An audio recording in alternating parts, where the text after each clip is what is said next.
Moi, Juliette Nathalie Bakiono, je viens du Burkina Faso. Je suis enseignante à temps plein à l'université Thomas Sankara et plus précisément à l'Institut universitaire de formation initiale et continue. Et je suis également féministe activiste, donc je milite au sein d'une organisation que nous avons mis en place depuis 2011, l'initiative Panam Tougri pour le bien-être de la femme, IPBF, qui travaille sur les questions de leadership chez les jeunes filles et les femmes dans 8 pays de l'Afrique de l'Ouest francophone, y compris le Burkina Faso.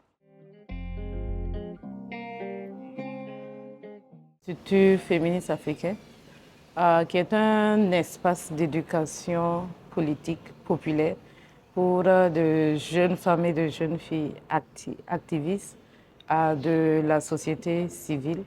mais également des universitaires, des chercheurs qui se réunissent, qui apprennent les unes des autres, mais également des dévancières et avec des facilitatrices sur des sujets assez pointus. Et donc, l'Institut féministe africain, nous avons eu jusqu'à là 2 sessions continentales avec un peu plus de 16 ou 17 pays représentés avec une cinquantaine de jeunes filles. Et nous avons également des sessions nationales. Et jusque-là, nous avons pu réaliser 4 sessions nationales, dont 2 au Sénégal et 2 au Burkina Faso, avec respectivement une trentaine de jeunes filles pour chaque session. Le Burkina Faso vit une situation assez particulière, bien sûr, une réalité qu'elle partage avec certains pays du Sahel, en Afrique de l'Ouest, avec une période de crise sécuritaire, donc du coup une crise humanitaire. Et les filles et les femmes sont ces personnes-là qui sont le plus vulnérables, qui sont le plus touchées par les différentes violences. Donc nous avons un recul des différents acquis sur les questions de violence basées sur le genre dans différents domaines de la vie, des domaines assez importants, des besoins fondamentaux et de base, tels que les questions de scolarisation avec plusieurs écoles fermées. Donc,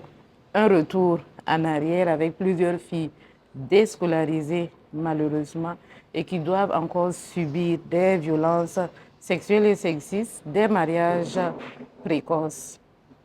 Et également avec les structures de santé dans les zones à fort défi sécuritaire qui se retrouvent fermées, l'accès aux différents services de santé pose quand même problème. Donc, sur les questions de violence basées sur le genre, on a peut-être un peu l'impression de reculer. Bien sûr, avec certains acquis au Burkina Faso, c'est vrai que nous avons une loi qui condamne les violences basées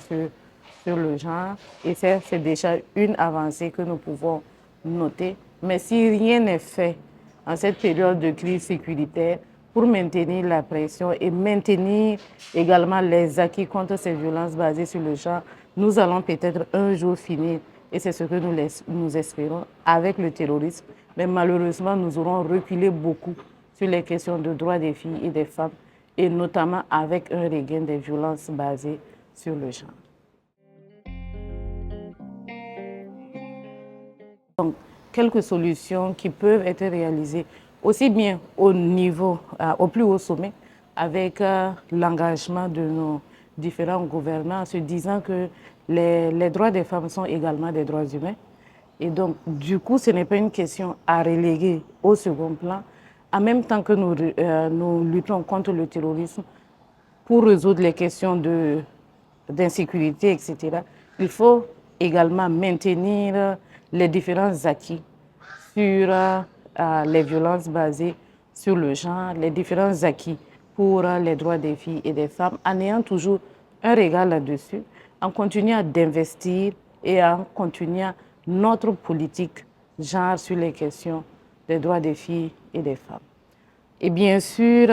comme l'État seul ne peut pas tout faire, et que nous avons également des organisations de la société civile, ces organisations-là doivent continuer de jouer leur rôle d'accompagnement de l'État dans sa mission, aussi bien sur le terrain que d'un point de vue institutionnel. Et comme j'ai l'habitude de le dire, en tant que féministes, nous nous faisons l'obligation de rappeler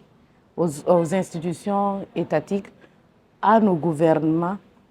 leurs engagements vis-à-vis des droits des femmes, et nous devons le faire au quotidien, le leur rappeler, insister sur le fait que les droits des femmes ne sont pas négociables, même si nous sommes en période de crise, et qu'il faut également investir aussi bien de l'argent dans le recouvrement de la paix, mais investir toujours et également des ressources dans la promotion des droits des filles et des femmes. Et les organisations de la société civile, bien sûr, travaillent au quotidien afin de subvenir aux besoins prioritaires de ces populations qui sont victimes et qui ont vraiment des besoins fondamentaux, aussi bien dans les camps de déplacés internes, dans les populations qui accueillent ces femmes et ces filles qui sont déplacées, avec tout un ensemble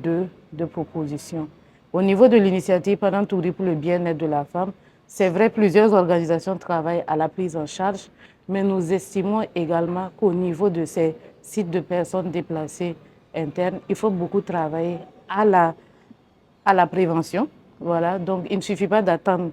que les difficultés arrivent, mais il faut prévenir parce que les sites qui accueillent les personnes déplacées internes sont également des endroits qui exposent ces personnes-là, déjà vulnérables, mais qui subissent encore de nouvelles formes de violence. Et nous travaillons déjà sur ces questions-là et nous espérons maintenir vraiment ces différentes solutions que nous apportons à ces filles et ces femmes dans ces difficultés.